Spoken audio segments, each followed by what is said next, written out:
Hello, everyone, and welcome to the Reasonably Effective podcast. This is episode number 317. If you are keeping score at home, not that the number means anything at all. And this is Uncommon Fossil, joined by 10 types, as always. Yep. Hello, everyone. And we're recording on the week that this is coming out the week that Black Bolt and White Flare will be releasing internationally, right? They're already out in Japan. Am I right about that? Yeah, and I believe they're essentially the same sets. I'm pretty sure. I don't know if there's really any substantial differences. I don't think so. Yeah, I mean, normally what happens, the big difference this time is, of course, we're getting Japan. There's two sets, two like mini sets or special sets, but we're getting both sets released like separately. Usually they get combined together for one set internationally. So I guess this is a special one-off thing. Unless this is a new trend, I don't know about that. Yeah, it's kind of cool.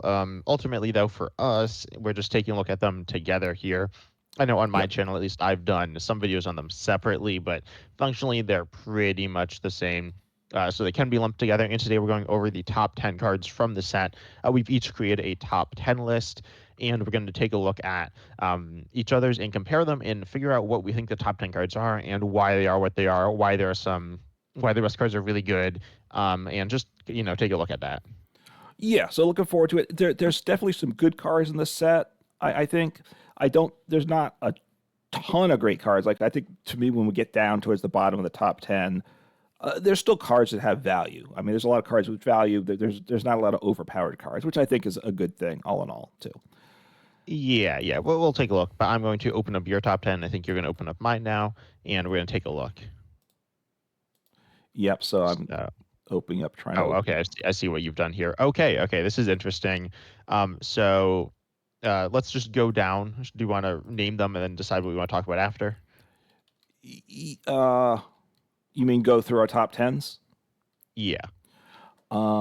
Yeah. So I've got Air Balloon one, and shall I go with where it is on your list as well, Um. or no? Sure. Yeah. Which you also have as one. So agreement there. I have Tool Scrapper 2, which is a 2 for you as well.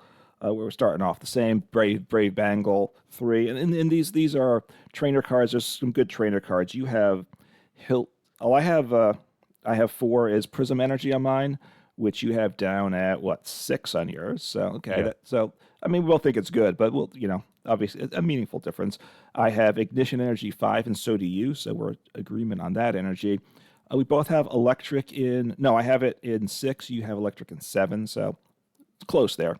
We both have Jellicent in 7. So right, 1, 2. Yep. Yeah, Yes. Oh no, sorry. I have an 8. you have an They 8. look the same. Yeah. I have Yes. it in 8. Jellicent EX. I will say. Yeah. So I'm gonna jump ahead in years. You have Frillish at 9. I just had Yes. it lumped in with the Jellicent EX there, Okay. but we'll talk about that. Yeah, that was a tricky one for me. We talked about it before, and I thought you said you wanted to separate it, which is kind of what I did. But yeah, well, I have Genesect at 8. You have it at 9, so very similar there. I have then Archeops coming in at 10, which you don't have at all. And then I have 2 honorable mentions. I have Hilda, which you put in at number 4. So that's a really big difference there. So that's interesting. And I have Alomolo, however you say that one.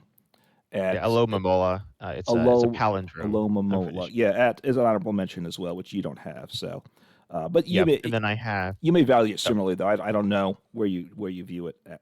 yeah, I probably do. And then I have in mind we mentioned all of my top 9. My number 10 spot is the Tortuga. My number 11 spot and honorable mention is Meloetta EX, and my number 12, my second honorable mention is Mandibuzz here. And I will say, so looking at it, we have the same top 3 and a lot of similarities in our list, but some Yeah. differences as well. So I'll say quickly going through mine about the tiers, and I think you'll go about you mentioned you had some after that as well, or groupings. I've said repeatedly actually to you off the podcast, and I might have said this on my channel a bunch as well. I think the top two cards, in my opinion, are a cut above the rest and are both borderline staple cards that are heavy considerations in every deck. Those are Air Balloon, the tool card, which reduces retreat cost by 2 colorless, and Tool Scrapper, the item, which removes 2 tools from your Pokemon in play, which are both reprints as well. And I think they're just going to be super good in a lot of different decks. And then Ed Brave Bangle, Hilda, Ignition Energy, and Prism Energy and kind of grouped together as pretty versatile cards that aren't all trainers. 2 of them are energy, but kind of same idea. And so I think they're in a similar tier. I honestly don't care too much about the ordering of those. And then I think Electric is definitely the best Pokemon in this set, though I think Jellicent EX and Genesect EX, and honestly Tortuga are close. I guess I think Tortuga is a little lower than those. I might group that in with Meloetta EX and Mandibuzz, and I didn't really have too many ones. I think my next one would have been Alomomola there. I guess I think Frillish is pretty good too, but again, I'd group that in with Jellicent, and it's not like amazing on its own either. I guess I don't know. Yeah, so I mean, I don't really have tiers per se, but they're kind of grouped by what they were. And I kind of felt it made sense for things. The 2 tools, actually, there's what actually a tool, an item that removes tools, and a tool. I do think Air Balloon and Tool Scrapper probably would be the top 2. A tier, probably not S tier if I was putting tiers in it. Although Brave Bengal might not be much far behind it. The energies, I think, are pretty close together. And then the Pokemon, particularly this Electric, the Jellicent, Genesect, they're there for their abilities. I kind of think they're kind of similar. You could group the Frillish in with the Jellicent then and kind of make that the same. And then, I have Archeops. You don't have Archeops. It gets a complicated decision. So that's probably not a top 10 cards. I probably would say there's 8 or 9 top 10 cards in my view for our top 10. Cards that are like good cards. Yeah. Yeah, and I think all 12 of mine are pretty good. Again, I also had like the same 9. Wait, no. No, you had 8. You said 9, but then you had 8 or 9 because Frillish kind of counts. Right. So I had Hilda in there. And then I think Tortuga is still pretty good. So I don't know how much there's to say about these upper cards. Like, so I mentioned Air Balloon, Tool Scrapper. They're reprints. They're good cards. I don't know if you have much to break down. I guess I'll Well, say Air Balloon's just a better rescue board, which is already a good card. yeah. Let me say what the cards do. Just we assuming people know what they are, but Oh, I mentioned them earlier, but kind of breezed past them. all right. I maybe was focused on it. So Air Balloon, a tool, reduces retreat cost by 2. I think it's number 1 for both. Switching is really important. We already have the one that reduces by 1. What's the name of that one again? Rescue board. Rescue board, which is or reduces to 0 if your HP's 30 or less, which I still Like haven't. Voodoo. Yes, I don't think I've still taken advantage of that aspect of the card yet, and it's been out a while. Yeah, I have not either. And Rescue Board gets played a lot though. In 1 covers things, but reducing by 2 then covers most cards in a typical deck, right? Not quite all, but most Pokemon get covered. So I think Air Balloon's really good. So you need some switching, so this probably becomes a staple. Tool Scrapper, it's another reprint, and you can use the old copies of this. There's another card that's a reprint that you can't use your old copies of, but we'll get to that when the time comes. With Tool Scrapper, remove up to 2 Pokemon tools in play, can be yours and or your opponent's. It's just really good, right? I think. I think it gets me a lot of decks there. And do you want to in Brave Bengal, which we both have 3 again? That is a tool card. You do 30 more damage to opponent's active EX. I think this could become I think it's probably going to become a 1 of in a lot of decks. Only on non-rule box Pokemon. So it's I think it's solid. I mean, it's ultimately not going to be in. It's obviously it can't go in like a lot of good decks. But it goes in like I don't know. Ultimately, it kind of depends how good single prize or non-rule boxes, right? Because we might end up with a new mechanic that's not, I don't know, something like Radiance or something. But that's probably not going to be a whole deck. But I think it's like it's good against most decks. But it doesn't go in most decks. I mean, it could be a one-of index for like some weird Pokemon. I've looked at some Japanese tournament results, and I've certainly seen Brave Bangle in some of the decks, but it's like. I mean, it's really good in Festival Lead. It's like good in Ethan's. It's good in any single price deck. It's going to be good in. It's not like absurdly broken, but it is very good. And so I think it's a strong card, but I do think there's a substantial drop off between Tool Scrapper and Brave Bangle. And I do think Air Balloon is a bit better than Tool Scrapper. Ultimately, I'm not a huge fan generally of cards that are like, I guess, disruptive, that are like doing moving your points and resources. Like I think because they have inconsistent value and obviously aren't helping you do what you need to do really. Right. So that's why I value Air Balloon more than Tool Scrapper. But yeah, I think Brave Bangle is a little. I mean, it's just not a card that might see that much meta play, but it is still a very good card. Yeah, Tool Scrapper disruptive cards are particularly good for control type decks, which is never the dominant type of deck. At least, hopefully, not the dominant type of deck. Is what I'd say. Yeah. I think some. I think we both would agree some control is good in the game, but too much control is bad in the game. And obviously, getting rid of where it starts to have value is if the predominant Tool Scrapper, if Air Balloon becomes the predominant way that people are using for are switching. If they drop the switch cards, other than that, then Tool Scrapper becomes a really good counter to that, both for control and for non-control decks as well, right? So, if you think back to, it was a while ago, but with the Gardevoir EX, I think with Tord played a deck, or no, it was to beat the Gardevoir decks. I think where he decided to have a stall option in his deck, right, and it kind of got people Like by a Mawile or something.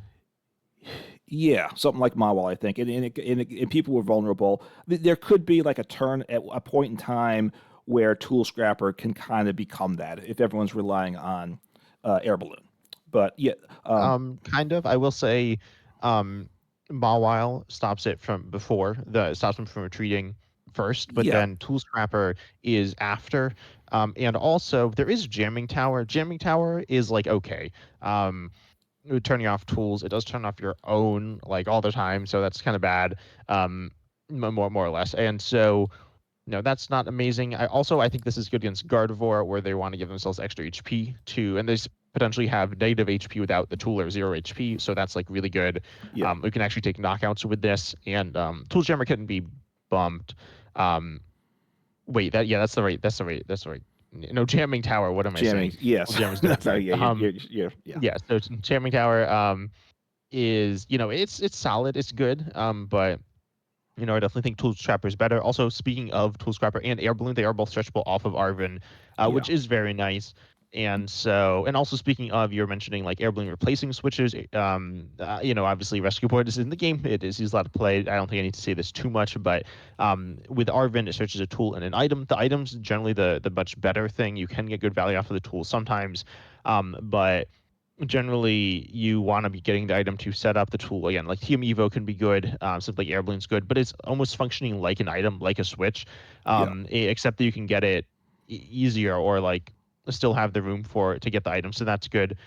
Honestly, getting Tool Scrapper off of Arvin is okay, but it is using your supporter for the turn to get rid of a tool, more or less. It gets you a tool which could be good, or not, but it's still nice being searchable off of Arvin, which makes it better than Jamming Tower in my opinion.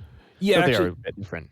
yeah, you're mentioning Jamming Tower and Gardevoir is obviously a good deck. I think it's going to fall off some with this set. I don't think it gets better Um, with it well, anyway. what about the Jellison?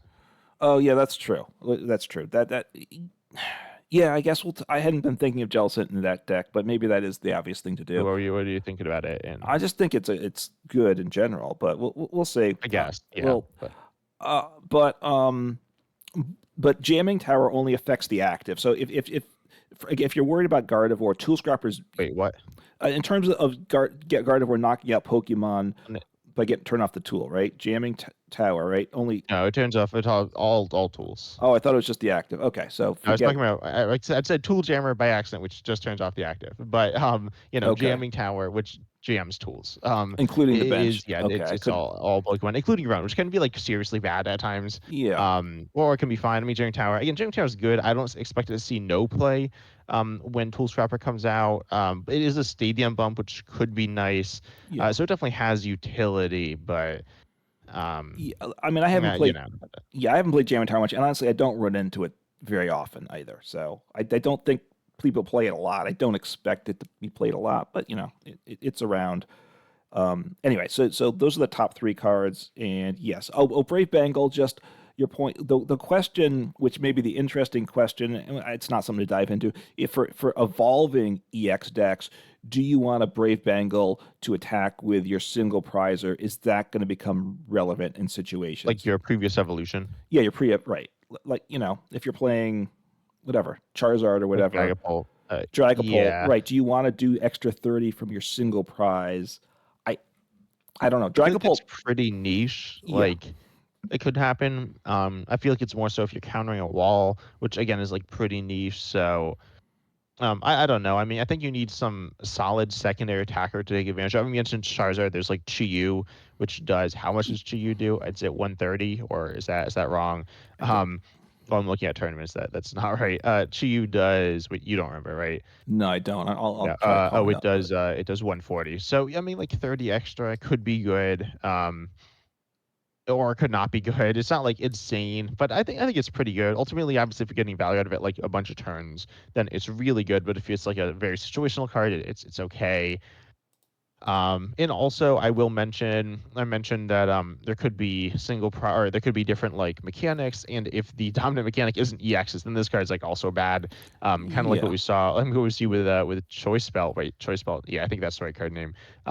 In Standard, which is terrible because it doesn't do anything. So if something like that happens, obviously not to that extent, but if like Pokemon with the Mega Evolution is like, oh yeah, we're gonna like not do EXs, we're gonna like swap it to something else for like some reason, or like in a year from now, then Brave Bangle is like kind of bad potentially.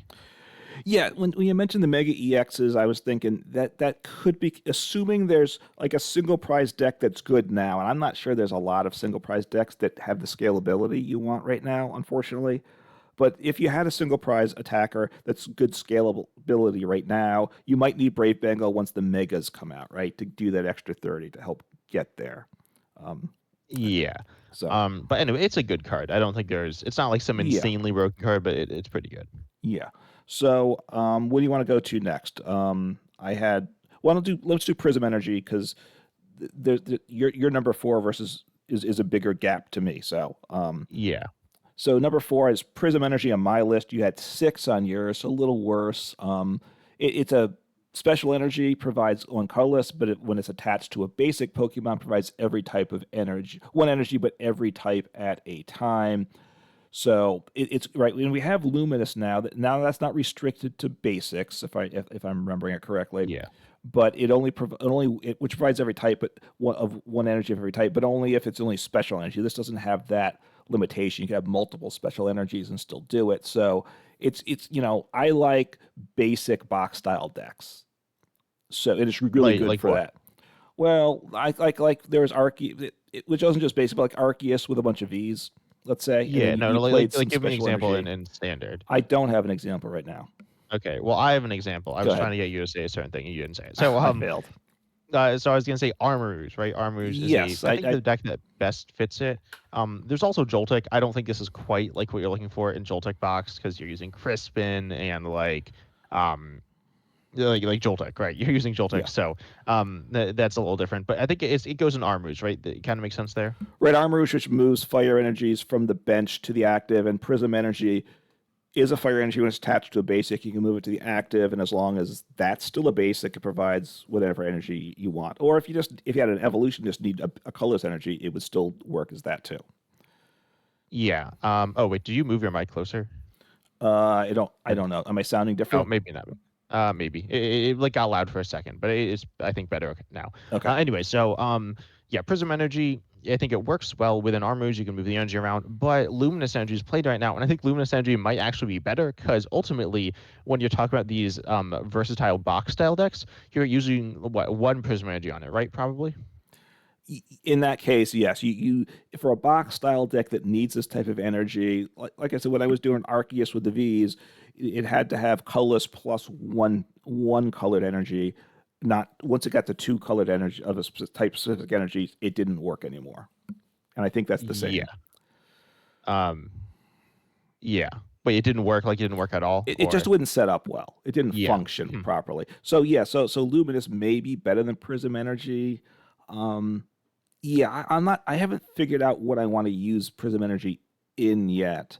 Um, But I mean, the thought is it would go in a basic EX deck, right? That's the thought Yeah, there. basic EX, not necessarily EX. This could be like, oh, a wide variety of different things. And yeah, as you said, like Luminous, like they're very similar. That's partially why I have it lower. That's the main reason. Right. And I might honestly like not really see any play, but then Luminous will rotate, and then I think it'll see play. Yeah. Or who knows, right? Because ultimately, talking about a bunch in the future, it's hard to project. But yeah, I think Prism Energy is like in terms of the card itself, it's a pretty solid card. I don't have like really differences in opinion to you much in this card. It's good. It's solid. Yeah. Um, Not insane. And also like basics aren't the main decks right now. I guess I mean there are certainly good basic decks. Um, but this is a little situational. Prism Energy. Oh, Prism Energy is a reprint. We didn't say that. Prism Energy is Oh, okay. another reprint. The third and final kinda reprint on this list. And it saw play in some different decks. It saw play. Oh, I'm looking here, and this is expanded. That's not what I'm looking for. I guess we could talk about expanded. You have like Mewtwo and Mew, Arceus, Dialga Palkia. Got some weird stuff here, but the one of the decks that it was played in when it was in standard, I think the main one, yeah, is the Team Plasma deck is called Plasma Curum, or it has different names. But anyways, that deck is kind of like the like future deck now, so you like could do something with that. I think if in order to get good value out of Prism Energy, you need Prism Energy to be an energy that you like have one Prism plus a bunch of colorless energies. If there is Yes. Oh, well, there's Ignition Energy, which you can't use with Luminous Energy. So if you want, you could use Ignition plus Prism. That seems like pretty clunky. But theoretically, that opens up something new. Obviously, Lugia could get a bunch of prism energies on, or Archeops, which you see that in expanded some. Right. But like, there's a reason we got Luminous Energy. We did not get Prism Energy. But if we get something that accelerates special energy, then Prism could be good. And I think you want a deck that can take advantage of just having one Prism Energy on, but also take advantage in some sense of having multiple Prism Energies on as well. I'm not sure what that could be. Could have to do with Stellar Pokemon, but like that seems kind of clunky. So not really sure of where this will be played in, but I expect to see some play, and I expect later on it will see a good amount of play. But again, that is a lot of speculation Yeah. there. Yeah, two things. First off, which is speculative and probably wouldn't happen if they were to like bring back like double colorless energy or double turbo energy. Sorry, that'd be the one if they were to bring it back. It would be that one. Then prism energy would jump up a lot because then you could get three energies and have one of any type with two Yeah, attachments. but that's still like kind of clunky in It terms of like attachments. It's doable, but it's kind of it I don't know. is. It seems hard. I mean, the other thing is like you play loop like some of the decks that play luminous, like Dragapult, right? Sometimes plays it. I think I've seen that. Yeah, Uh, yeah, it's in pretty this, common. you might replace it with. No, you can't. You can't attack with Dragapult Yeah, with you can't Prism. do it So because like you're right one of because the it's the things with evolution. Dragapult, Yeah. like you can get value off of it for Monkey Dory. I think they usually don't play Darkness Energy because it's like kind of bad. I still Yeah. think Monkey Dory not great in the deck. But anyways, yeah, you have Luminous for it can be fire, it can be psychic, especially when like the Charizard builds, you can play like fire and Luminous. So it gives you more versatility, and you're also not, you don't have high energy costs of your Pokemon. So it works well. So I feel like the I mean, again, like Prism Energy, it doesn't really work in that deck. It does some things in that deck, but not really what you're looking for. Yeah. It doesn't really have any upside in that deck either, because you don't really want two Luminous Energies on the Pokemon. Like theoretically, you could for like Dragapult, but again, Prism doesn't work on that. So, yeah, Yeah. Okay. Yeah. So we're not sure what the use case of Prism Energy is. It certainly will have value and it will see some play. So do you want to go to Ignition Energy or do you want to jump to? yeah. Okay. Um, so Ignition, I'll talk about this one. You don't have that much to say about it, probably, do you? No, you probably have more to say than I do. So go ahead. Yeah, so Ignition Energy is really interesting. This one is technically not a reprint, but it's functionally a reprint of Triple Acceleration Energy. Works a tiny bit different, but it's three colors energy on an evolution, or it's one colors on a not evolution, and then it's discarded at the end of your turn. Obviously, if it's just the one colors and you discard it, that's like super terrible. But three colors is a lot. We were talking about you mentioned double colors, and then you change it to double turbo because double colors is kind of broken. This is triple color, so that's super Yeah. good. Um, Honestly, I was looking at different cards in the game. It doesn't work with Benny very well. There's the new Zoroark, which is not on either of our lists because it's not that good. It's okay. There's a new Mandibuzz, which is not really an attacker, but could use this. There's a few different cards. I was going to mention Wigglytuff EX, but that doesn't have quite the right synergy. There's something like Wug Trio. Yeah, There's some different cards, but they're not like super good. Um, but it's interesting and it's a lot of energy.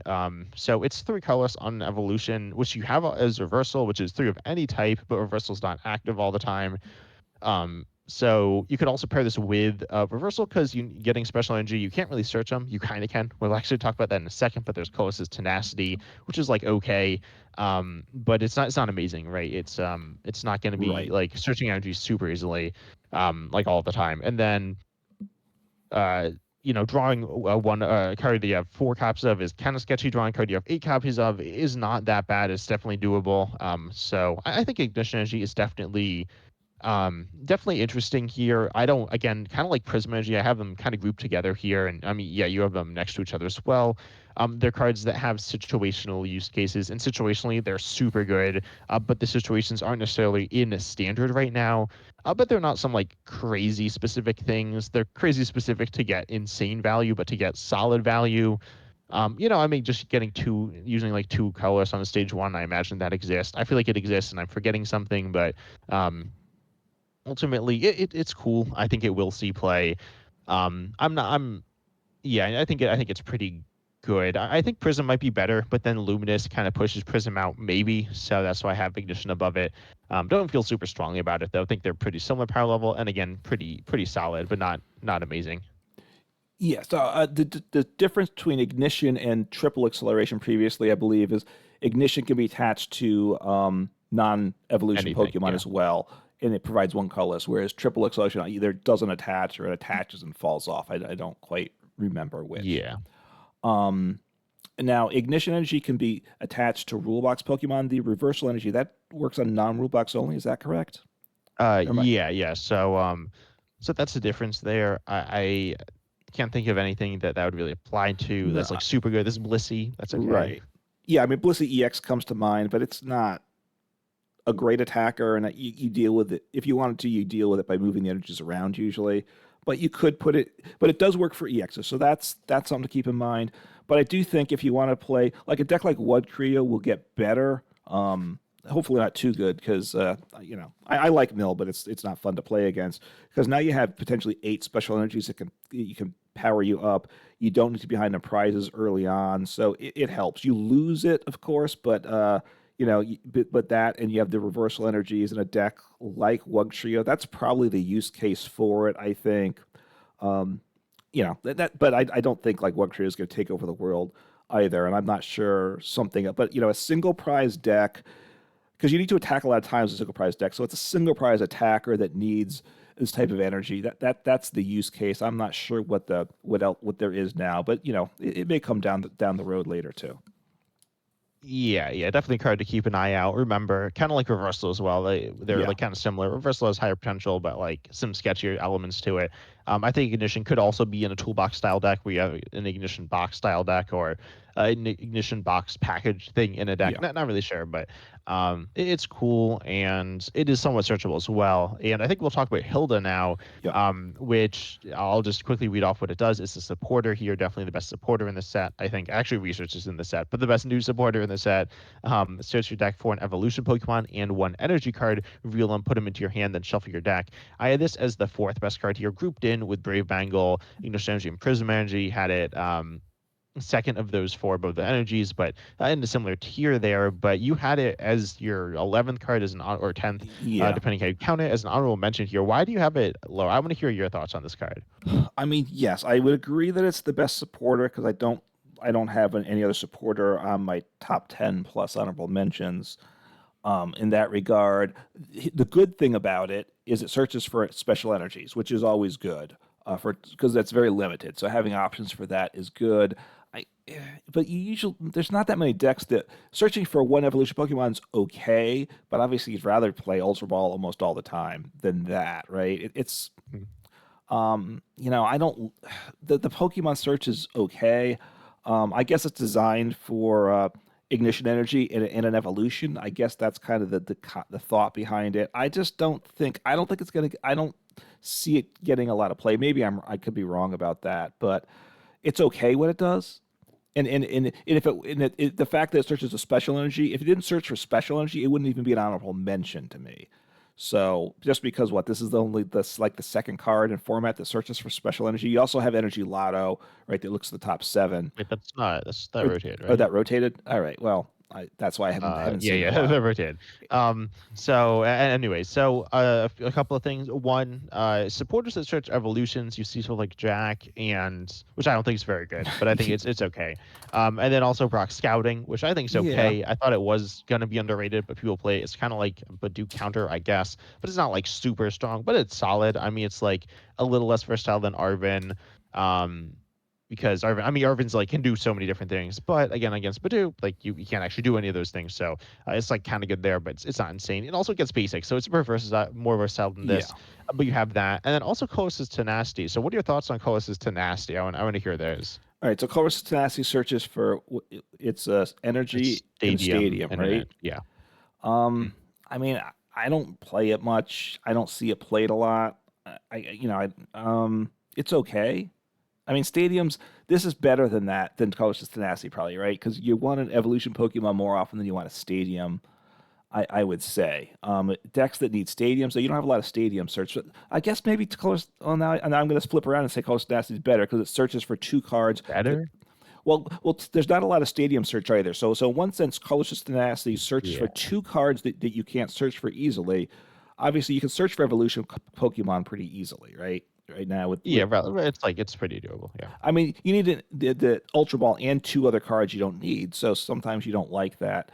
But you mentioned Brock Scouting, but that searches for a basic or evolution, and that's Yeah, or way two two basics. basics. But even if yeah, but so the fact it's only evolutions hurts Hilda a lot, I think, right? Because sometimes you need a basic instead of Yeah. an evolution. So you know, I'm guessing it's not going to see a lot of play, but I could be wrong on that. Yeah, I feel like closest tenacity can get larger zone, which can get a basic, which is like kind of cool. I'm a big fan, or I guess I'm a big fan of closest tenacity. I mean, I played it in for Alligator, which I guess I still think is good. I know I haven't played for Alligator in a while, and I haven't seen anyone play it. So maybe it's just like bad. I don't really know, but it gets like stadiums, which is cool, and it gets special Yeah, energy, and it sees play. It doesn't see like a ton of play. It sees play in like wall decks and some different things. It's like fine. It's not. Apparently, some people play it in Joltik box, which seems kind of weird, but it sees play in some different decks. It's not like insanely highly played, but it's like a card that people kind of know. People play some. Which is all right. It's like a solid card. I feel like it's on a similar tier to these other trainers. And then getting an evolution is like good. It's not going to get you every like what you need all the time. But if you look at decks like what are top decks? You have like Dragapult as a top deck, which getting an evolution is pretty much always going to be good for you. You could get a Dragapult. You could get a Dracloak, which is also good. You probably want that most yeah, of the time. And then also getting something like like a Dustor. If you're playing Dustor, you could like get something in that or Charizard or something. Those decks they play a lot of evolutions. There's also yeah. something like Grimmsnarl with Frostlass, where there's multiple different evolutions. And I mean, I guess closest Tenacity could get the Stadium to get the Marnie's lines, but you can get your Frostlasses, and like you just have different options. It's not insane, but it's solid. And I think it's going to see some play. I mean, getting evolution is pretty much like it's decent, and getting it energy is also decent. It's not some insanely strong card, but it does allow you to get certain cards you can't get super easily. Specifically, the energy, which is hard to get, while still having it what I describe as a more stable card. Closest Tenacity getting a stadium is like kind of sketchy. Artizone is solid, but also helps your opponent. And like you're not going to be playing tons of Artizone, so you might not even have it there sometimes. And then like the other stadiums usually aren't like super good. I mean, it kind of depends what you're playing. Let's see. I'm just clicking the first list, which finished 386th here. Which yeah, doesn't it plays like Town Store, which is like I mean it can help, but I feel like the evolution value is going to be a little bit better most of the time in average decks. So I think it'll see some play in different decks. It's pretty versatile, so that's why I have it here. Yeah, I mean, first on Cross Tenacity, I like the time I play that is when I play Grand Tree in a deck. Otherwise, I don't Yeah, play it. yeah, it's very good with Grand Tree. That's kind of my that's kind of when I think I played it. I don't know if I've really used it without that, but so the thing is, like the deck she's for Hilda though, the deck she said like Dragapult, yeah, it's great getting the evolution, but you don't need the energy search, right? You need an You can get like evolution. Luminous. You can get Well, Luminous, which is cool for like, if you're playing like Monkey Dories and stuff. you need an evolution Pokemon, and you need to want a special energy, and that could be okay for things. I think it's pretty good, and I don't think it's like insane in Dragapult, but I think it's solid. Let me find. So lists are on average playing, yeah, a bunch of Luminous. And wait, what build? Oh, this is the Charizard build. But I mean, yeah, you can definitely probably get value out of it. You got a bunch of Luminous. I mean, you do have a bunch of Luminous, so you might just drop a Luminous, but then like getting Drakeloak is also good. And they're playing. This is kind of a mess, but they're some are playing Jack. Wait, are they playing Brox? I can't look at this. This is a bit of a mess. Not really, but like you could. Oh yeah, no, yeah, they're playing Brox some. So like, I think it's solid in Dragapult, and also like Dragapult sees so much play. So if he's playing Dragapult, then it's kind of see a bunch of play. Yeah, Dragapult for the Luminous Energy, I can see that. I think it's going to become really good for if there's decks that want Ignition Energy, right? Because that is a special energy, and that works with evolutions, right? So therefore, Yeah, Ignition that's Energy more decks. natural synergy. What's that? It has more natural synergy there. Yeah, Oh yeah, and then just looking at the regular Dragon Bolt, like the Dragon Bolt without Charizard, then you see that it plays more Brox, which again Brox isn't like a super. It's like they're not the same. Brox is a little more versatile in terms of setting up, but it's solid. I do like the card. Um, I mean, I don't actually like it that much. I'm not gonna lie. I don't think I'm gonna play it that much, but I think it is a card that people will end up playing. yeah. Look, it's a good card. It's a card to keep in mind, and it might be, is it close to the special energies for value? Maybe. I mean, again, for the right deck, it's the right deck. It'll be a good card, right? It'll have value. I'm not sure. I think it's gonna see less use than you, but time will tell about that one. Yeah. But now I think we can move on to the other cards. I think, the trainers slash special energy are the best cards in the set.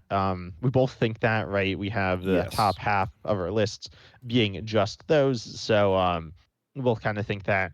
And they're the cards that are, in consideration for more decks, but the Pokemon are arguably more exciting. I don't know if these Pokemon are super exciting. I'm not going to lie. They're mostly support Pokemon. But the first one we have here is Electric, and we have these essentially in the same order until we reach the bottom, which we should talk about as well. But Yeah. Electric is it's a reprint, It's I not a guess. reprint. Well, it's like on a Limitless, it's a reprint. There's an Limitless doesn't official decide things. ruling from Pokemon, I believe. Right. So Yeah, no, it's I know that. well, electric. It's right. It's the same name. The Dynamotor ability. Are you familiar? Right. Once during a turn, attach a lightning energy if you just compile to one of your bench Pokemon. Exact same ability. Exact same name. I think the attack is the same. Same name, costs, everything. The HP. It's all the same. Is that correct? Yeah, I went to read the whatever it's called. I was gonna say tooltip, but whatever the Pokédex entry, and then I read it, and it says this is a proxy card. So I don't think that's right. But yeah, so it's like the same stats exactly. I will say Flaffy has the exact same stats.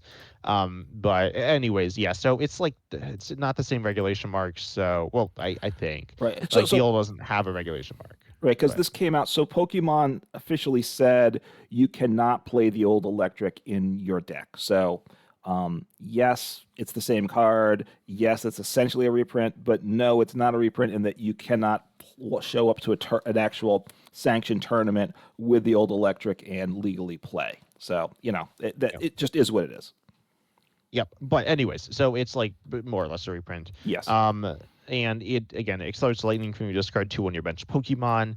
There isn't really that much to break down with this card beyond what you see on face value. I will say Electric, the original one, saw a bunch of play. It was very good. And then Yes. Flaffy, a reprint of Electric, saw a bunch of play.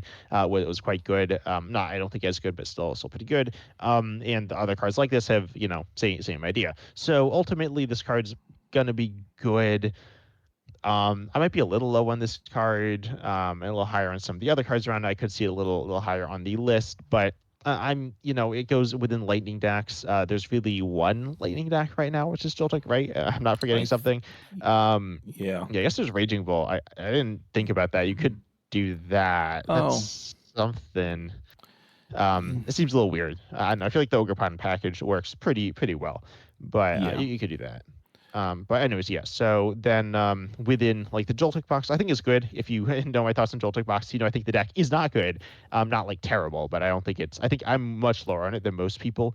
Notably because it has issues with the late game struggling to get energies on your board, which I think Electric helps with a lot. And could even replace the Joltik theoretically, or like change the deck, make it more lightning energy focused because it has like a bunch of other energies, a bunch of grass energies, and like metal energies and psychic energies and stuff. So then that doesn't work as well with Electric, but ultimately I think this card is good. I don't think it's going to be played in crazy amounts, and it's not exactly a deck builder on it. Kind of is. It's not completely that. But I think it's pretty good. It works with like Iron Hands EX and Miraidon EX very well. Iron Thorns EX, probably something else I'm forgetting, but it's not like, I don't think it's insane, but I think it's pretty solid. Definitely going to see some play in a good energy acceleration option that's consistent throughout the game, but not as explosive as something like Baxcalibur or the Embor, which we don't have on our list, which can get a ton of energy on the board, though it is less consistent, much less consistent there. Right. I mean, look, it's one energy. Obviously, we have Gardevoir in format EX, which unlimited psychic energies. Obviously, it's an EX stage two, but it's that ability is just way better than Electric's ability because it's slow, right? And it's only to the bench, so you have to do switching as well on your turn. We do have Air Balloon, so that's nice as well. Which, of course, with Electric, then it has the Air Balloon that becomes your pivot, so that's nice there. Yeah, the old Electric, the Flappy, Flaffy were good cards. I think this will be a good card. I don't not sure where it's going to end up, but or this plus a toolbox deck, right? Is good as well because, well, I guess because it goes to non-lightning as well. So we have the luminous, we have the prism energy if it's a basic. So it kind of works with that as a way to do things. So it just gives options. I imagine there's going to be one or two good decks with electric while it's in format. Yeah, I will mention there's a new Zekrom EX, which is pretty good with Electric. It's not amazing, but it's like definitely worth probably a one of inclusion in Lightning decks. Even in Joltik box, probably worth a one of inclusion there. So yeah, I don't think there's again too much to break down with Electric. We could spend more time. We spent I think a bunch of time on the other cards because they Yeah. have more different use cases. Electric is what it is on face value, as is with most of the next three Pokemon, I think. But do you have anything else to add, or you want to move on to the next No, one? we can move on. And electric, like you said, it's essentially a reprint, so we all know what it does. I guess. I mean, even the Flaffy, which is a reprint, it's been rotated out of the game for quite a while. That's true. And then the old electric has been a while. So, but it's yeah, it'll be Yeah. good in something again, which is how kind of a lot of these cards are, I would say. So we'll do Jellicent next. I think is that next on your list as well as mine. Yeah. So Jellicent EX, there's a single prize as well. I'm pretty certain. Well, there's the Frillish, which I'll read the Frillish, although you Yeah. covered it up. But for one psychic, Sea Shadows is a translation. It does 20 and item locks your opponent. I'll just read all of it. I guess I kind of jumped in here, but Jellicent EX, the stage one. It has a similar thing. Its ability is it's not an attack, but it item locks if it's in the active, and also tool locks your opponent. And then it has the attack power press for psychic colorless, doing 80, but for two more colorless, you'll do 160. So that's like it's not very good, but it like gets No. by if you're item locking your opponent. And yeah, so the basic allows you to item lock before you get to the stage one as well. There, it's functionally pretty similar to Badoo. There are obviously differences there, but within the deck, it's like that idea. So you don't also need Badoo in your decks playing Frillish. You could, I guess. Also, really, you have three retreat cost on both of them, which is like, especially for a basic three, is like super high. Yeah, and we have Air Balloon, which is really good in format, especially. So a couple things. First off, Jellicent 270 HP on the stage one. It also tool locks you as well, your opponent. So Yeah. which the Frillish does not. So the Frillish 80 Oh yeah. HP, that's also a three retreat cost. So that's really rough on a basic single prize retreat cost of three. But if it does 20 damage, then they're item locked with that. So this may be the Frillish, which you kind of combine with the Jellicent. I think Frillish could be played on its own though as well potentially, right? Because item locking on a basic to Maybe. disrupt, and it's 80 HP, so the opponent can't necessarily one shot it easily. right? Depending what they're playing and how well they Yeah. set up. So on your you go second, if you can you hit them with this on and, with Earthen Vessel. I mean, yeah, Earthen Vessel. You usually get the energy, so that I like that. It could be on its own, but it's obviously mostly with the Gelatin, just 270 HP on the EX. It also could be the attack's not very good, like you said. It's actually bad, probably. Yeah. I mean, the thing is, okay, you need two energies to do 80, you need four to do 160, still not great. And then the other thing is, how do I power it up? And obviously, like you said earlier, Gardevoir, which could go in like a 1/1 line in Gardevoir decks, and I can that can definitely be effective and make sense. The other thing is, if I wanted to play a Jellicent deck, then I probably want to go to a Zatu engine, and I think you and I would both agree Zatu's an engine that doesn't work as well as often as you'd like it to. Yeah, I was thinking. I actually didn't even think of Zatu. Not really, at least. I was thinking Ignition Energy as well. Yeah, That can be the three, but that's like kind of clunky. Or it's yeah, actually pretty clunky. But then, yeah, I think Gardevoir makes the most sense. You are a Pokemon that's disruptive, so it pairs well with Monkey Dory, Walling, um, and then also it pays for the energy, right? That's the big thing, and right, it's the right typing. And Gardevoir kind of likes item, it likes Badoo and stuff. And so Frillish is nice there. I actually, because I didn't really consider Frillish much here. Um, yeah, but Frillish is a card which actually I kind of told you to like consider Frillish, which I'm considering it, but like within the Jellicent. But comparing it to Badoo, I heard one person say it's like a Badoo, except it already has Bravery Charm, Vitality Band on it, which is cool, but it is right. obviously an extra energy. So, um, having the extra energy is a big deal. You said you can find the energy turn one relatively easily. However, Hmm. being a free no, Retreat. this is not a free attacker. Yeah, Badoo being free attacker. I mean, being a free retreat, you can get it out, but you can get it in easier being a free attacker. You can Yeah, attach active retreat. You can't do that with Frillish. So missing the item lock is like pretty bad. So you can even still play Badoo in something like this. Or Frillish is like it's still good. I do believe Badoo is like noticeably better. Or I think it's like it's a bit better. Frillish is obviously a certain type as well. But Frillish is like good. If we didn't see Jellicent, if we didn't have Badoo and we didn't have Jellicent EX, I think Frillish still would see some play. Not exactly sure how much though, but that's not the case, right? That's not the game we're playing. But I think yeah. Jellicent EX with Gardevoir has seen play in Japan, like substantial play. I think it's the most played new Pokemon. I'm not actually sure, but I think so. Okay, Um, at least at like tournament play. There's like a tournament, right? You can look on Limitless and see it. The Japan Championships 2025. And you see Jellicent Gardevoir is played, a little bit. But I think it's like a 2/2 line of Jellicent or something, which is like, I mean, 1/1 is like a little sketchy. I don't love playing 1/1 lines. I don't know if you do either. I'll do it sometimes, but yeah, Jellicent is like it's solid. And also like once it's there, you're kind of sitting behind it, hoping it like holds up. Um, and if it does, it's really good. I will say also comparing it to Tyranitar, this is stage two with a similar ability, doesn't tool lock. I don't think the tool lock's super meaningful, but just adds a little more value on top of it. But that card's okay, and like it doesn't really see any play. I think it's a little underrated. It's a stage two. You mentioned you kind of need Grand Tree for it. hmm I play close. It's nasty there. It's very good. But yeah, McJellison it like sets up decently, but it's just a relatively weak attack. Even like for the fact that Gardevoir pays it, like not for free, but kind of for free. Um, it's still not like it's not a powerhouse or anything, but I think it's a solid enough card. And doing 160 and item locking is pretty annoying, and then you also have the Monkey Dories to pile on as well. All right, so a couple other thoughts about the Jellicent and the Frillish. First off, in most of these, you're going to say I don't know what I'm talking about here, which could be the case. I do think if there's a good hit and run is something to keep in mind with it. If there's a hit and run option, Yeah. but I Uh-huh. don't know what that is right now. So, Yeah, I'm not sure.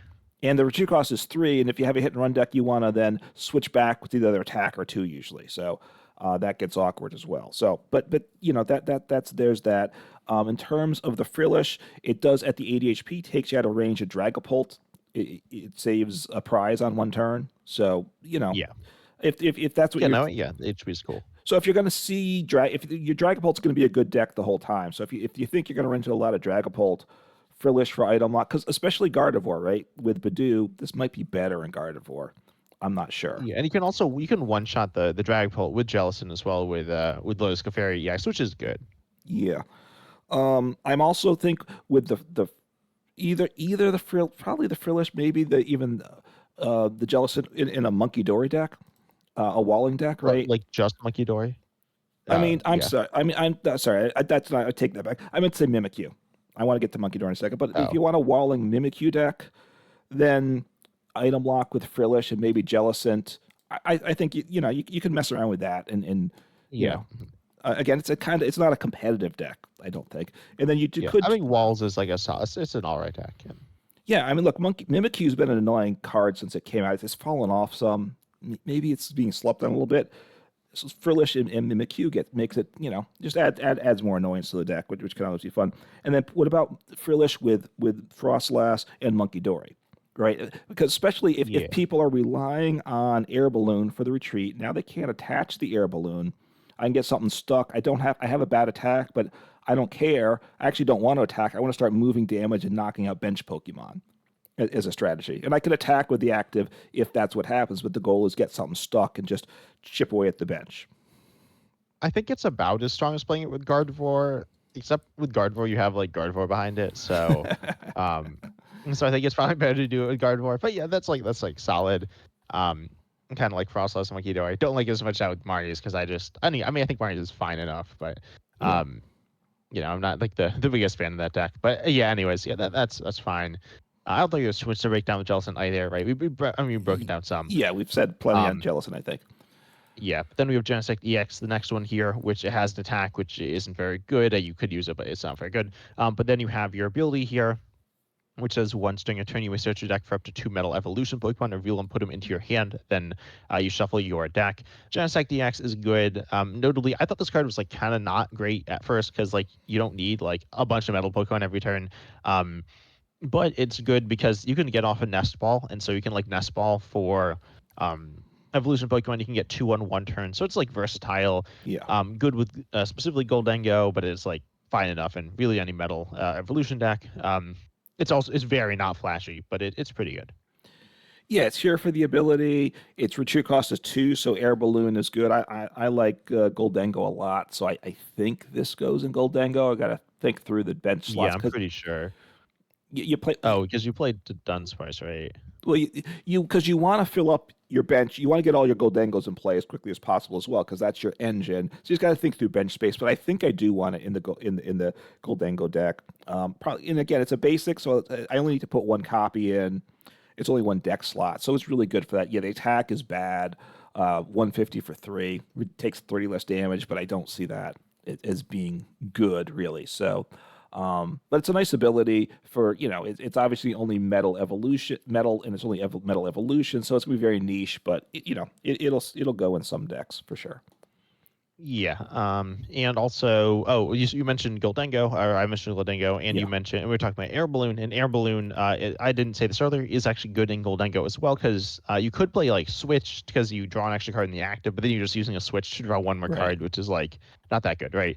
But Air Balloon, you can do the same thing, except you can do it multiple times. So Air Balloon is actually very good in Goldengo, like top to bottom, so that's kind of cool there. You get Yeah, nothing like crazy, but it's nice.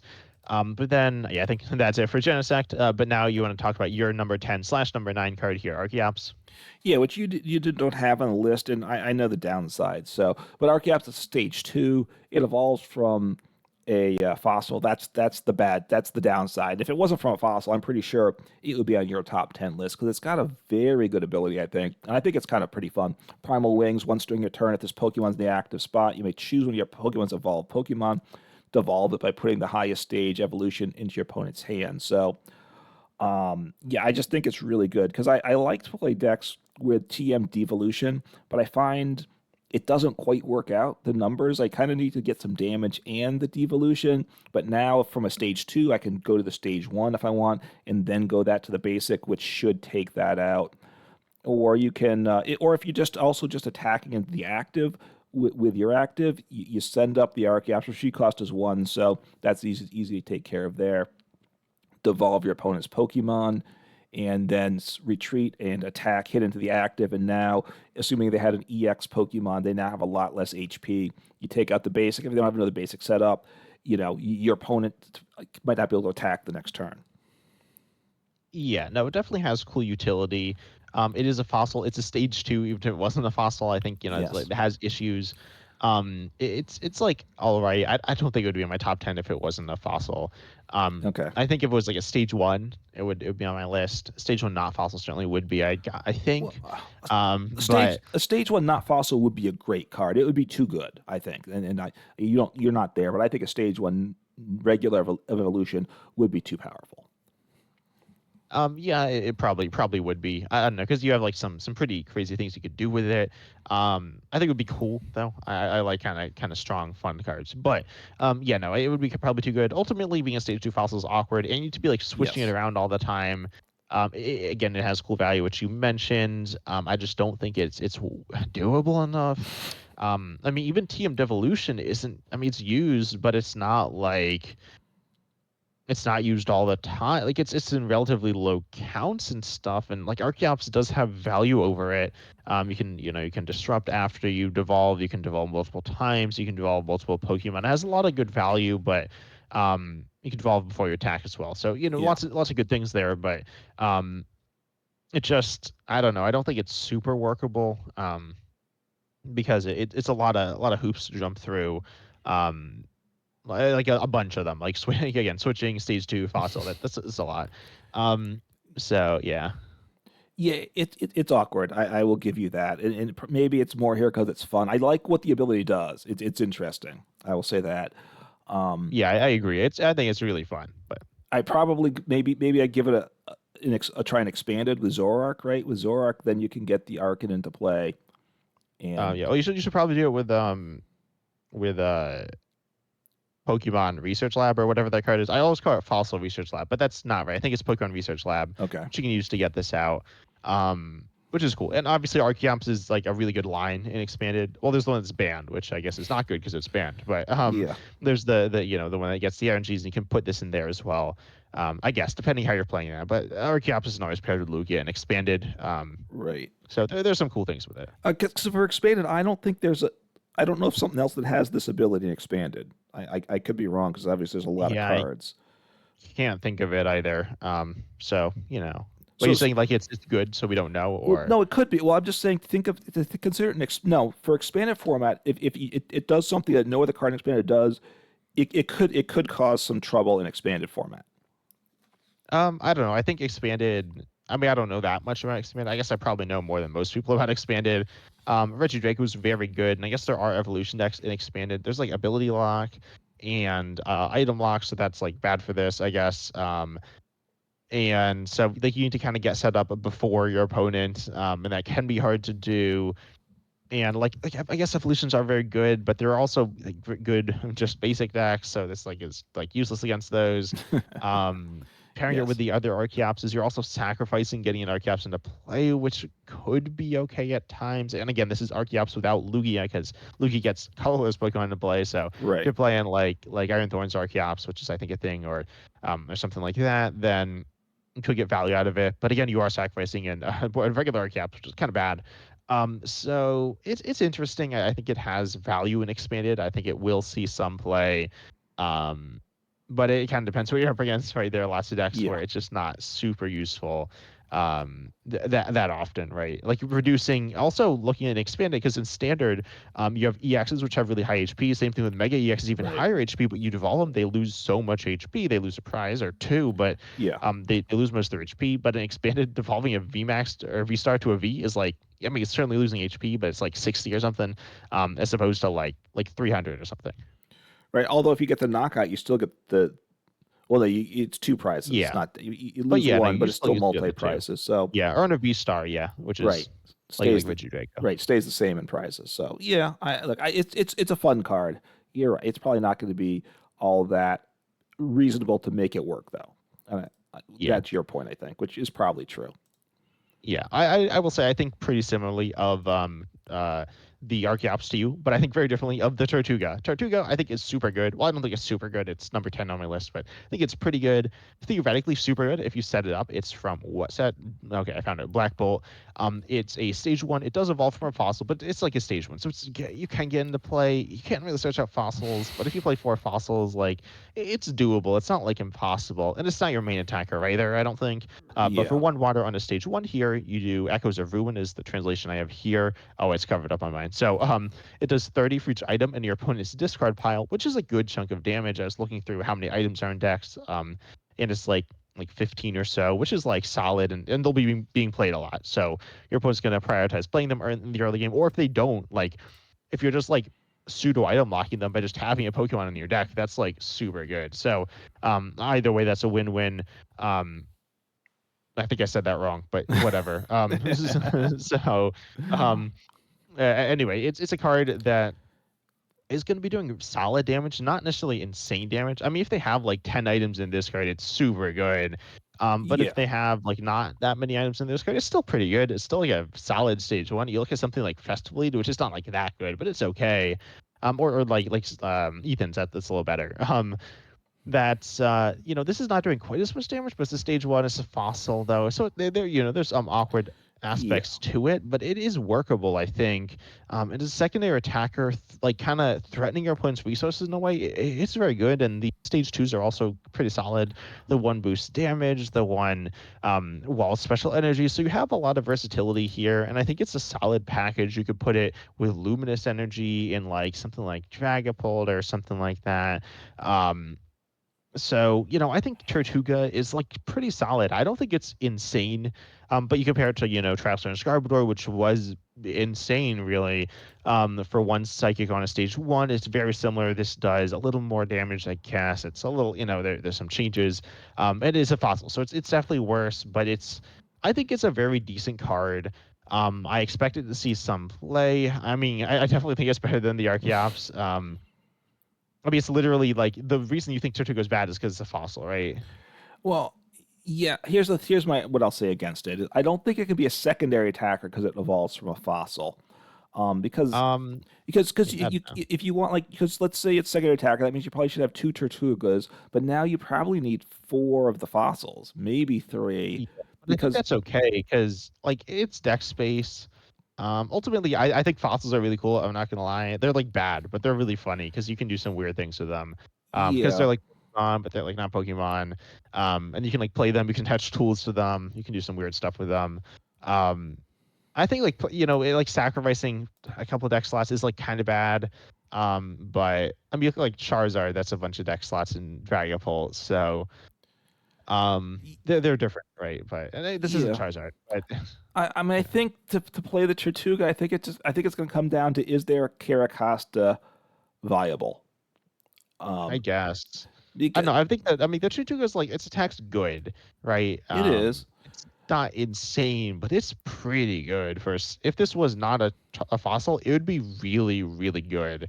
I'm thinking a fossil is worse. I've heard some people say fossils are just like unwork. I mean, you might think this is like fossils are an unworkable mechanic, but it's not like it's been proven because we haven't actually had good fossil evolutions, right? They've mostly been really bad, except for like Archeops, which is like special. So, right. um, and it was just like doesn't evolve from a fossil, so that doesn't count. So, it's just kind of weird to talk about.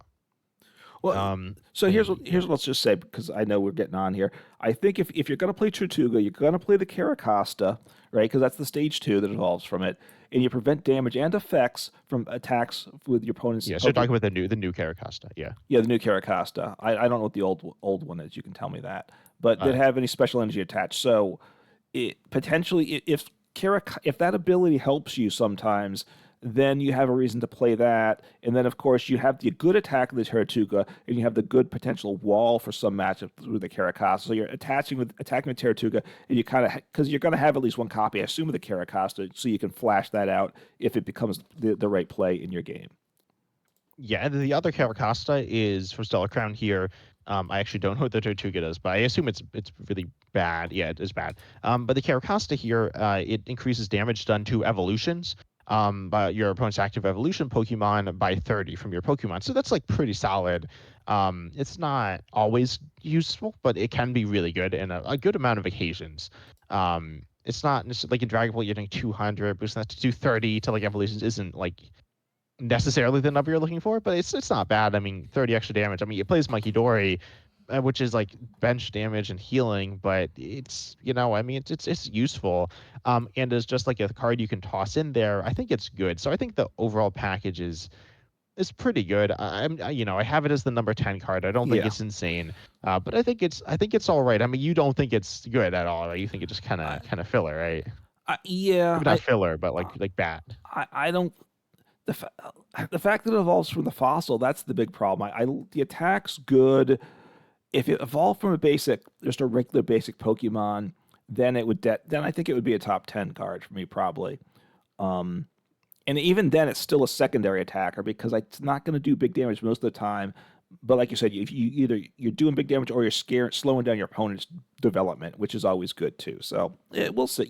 It's a fun card. I'll give you that. So I like it. I'm glad it's there. I'm just not. I don't think either of us are certain. Don't think it's going to be a big card though. Yeah, oh, I think it could be, or I think honestly, I think it's either gonna be like quite good or like not really played at all. Okay. Which it could be like not played at all. But it's still kind of cool. Then we have some honorable mentions here. We mentioned Hilda, which is your 11 card. Yep. I'll mention Meloetta EX, which can attack turn one going first with its ability. Its attacks 30 for one psychic, it does 110 after that if it's like not switched out, which like is like not that good. Is technically a little bit better than Pekarunt as a donk Pokemon, but like not really because like you need energy and you need like it's a little more awkward, but it is a little stronger, so you could do that.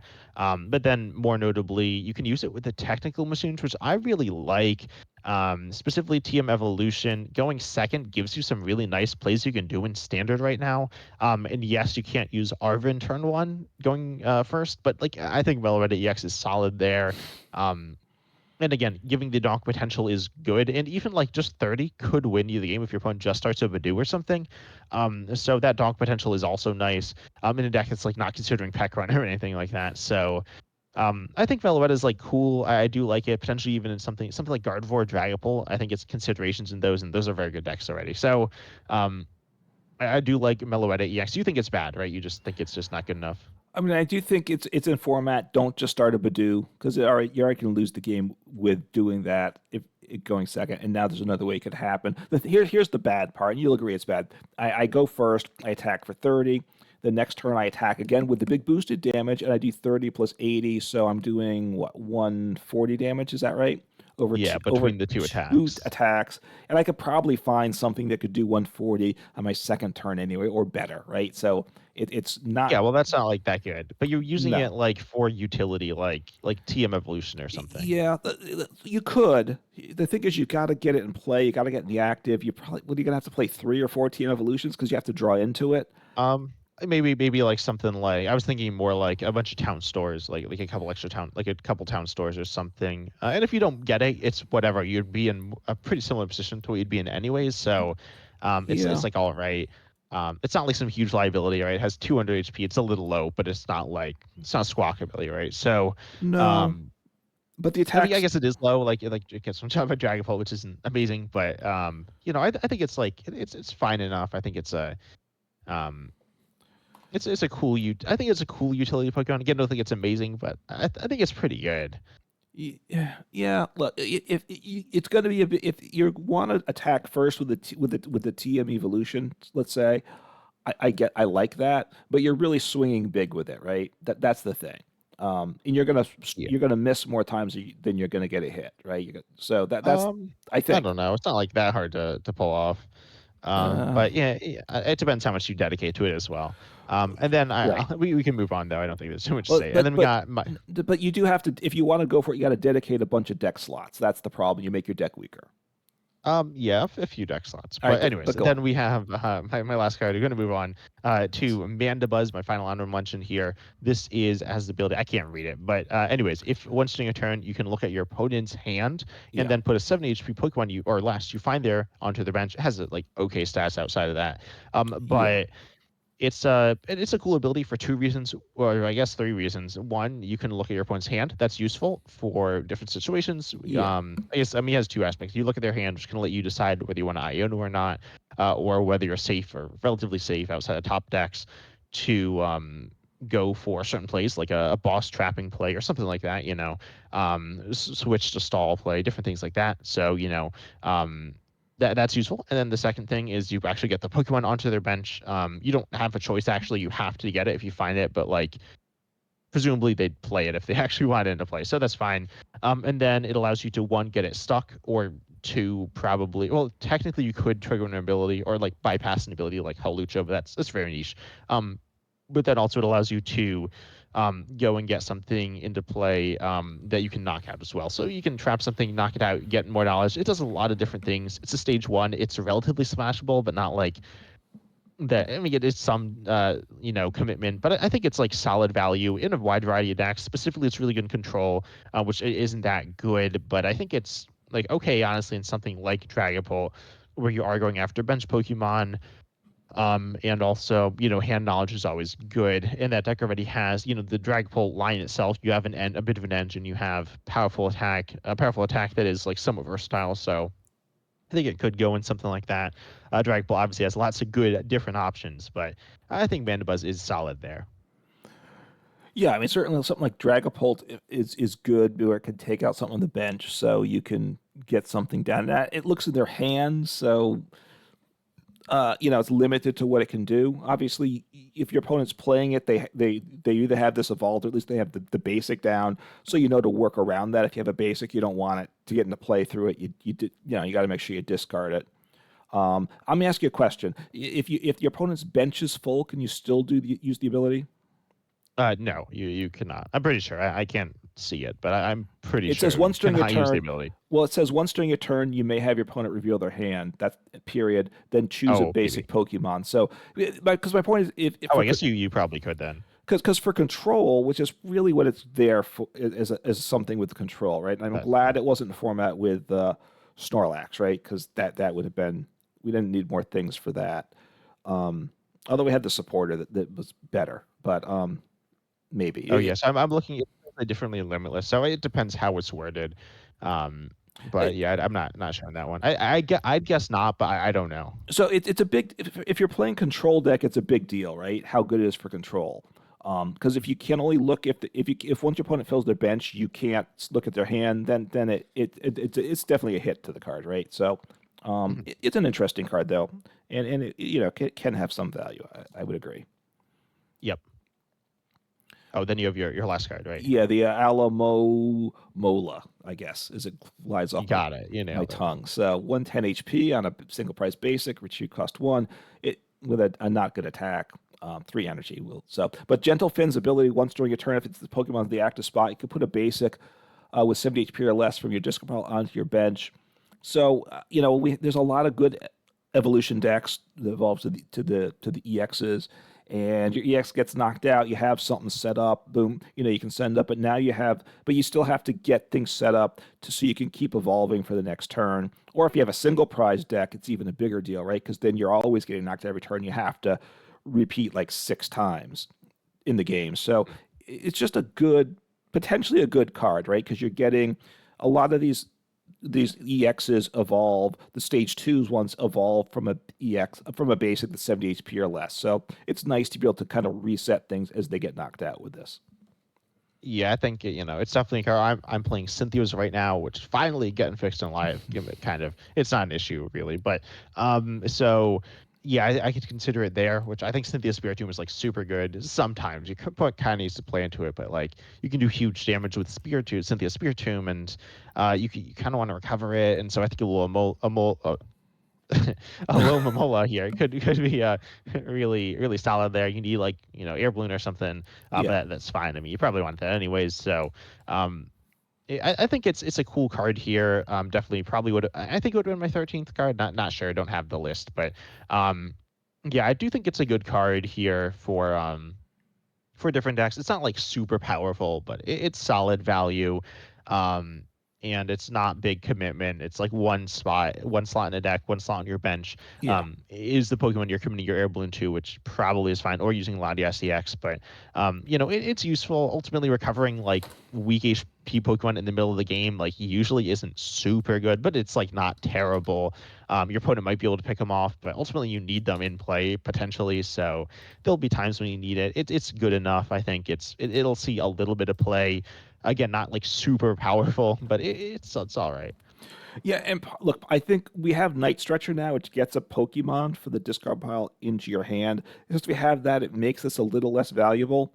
I believe the Night Stretcher rotates first, so then this will pick up in value depending what else gets reprinted. So, I think again, it'll have some value in some decks. It's that kind of card, which there's a bunch of cards I think that fall into that description, right? It's got some value in some decks. Is probably kind of general outside of a couple really good cards, Air Balloon, Tool Scrapper. The rest of them are all kind of situational cards for them. I would say. Yeah, but I do think I will say this set as a whole I think is pretty good. I mean, I don't think it's insane, but looking at them together as two sets, the top cards are quite good. There's some like solid universal cards, and there's some solid support Pokemon as well that like could kind of be deck build arounds. I don't think it has a flashy main attacker, but it has some decent cards. I don't know if you agree, if you think it's like a bad set, but I think I think it's good. No, Um, I think it's a good set. Some people probably will say it's a not a good set because there's not a new big attacking deck, but yeah. that's okay. I don't need a new big attacker that pushes things aside. So I think this Yeah, I brings wouldn't mind one of those. We haven't had one of those in a while. I mean, we got like yeah. Marnews, but I'm not a huge Marnews fan. I don't think you think Marnews. I mean, Marnews isn't like broken. It's like it's pretty good, but Destin Rivals doesn't have. It had some pretty solid attackers, but Yeah, a couple new attackers in the game would be good, but we'll see what happens with the yeah, we got later Jellison, I sets. guess. So that's cool. Not really, but it's here. Yeah, well, we got Tortuga, right? That's the big attacker That's true. in your That's mind. true. So, um, Pilouetta too. Donk. Every game's gonna be a donk game. yeah, we don't need that. So anyway, so a solid set of cards for sure. I'm looking forward and there's some other cards that are not as good that I think are fun cards. So to mess around with, but we don't need to talk about that now. So I think we're both looking forward to the new cards coming out. Let us know in the comments on our videos on our YouTube channels, Uncommon Fossil and 10 types, what you think, what cards you think are the top 10, particularly what cards we missed, right? Because that's always the most interesting discussion there. And we're all looking forward to Black Bolt and White Flare coming out in the next few days. So thank you, and like and subscribe and all that stuff, and check us out on the podcast apps as well. So take care. Yep, we're excited to see you in the next episode.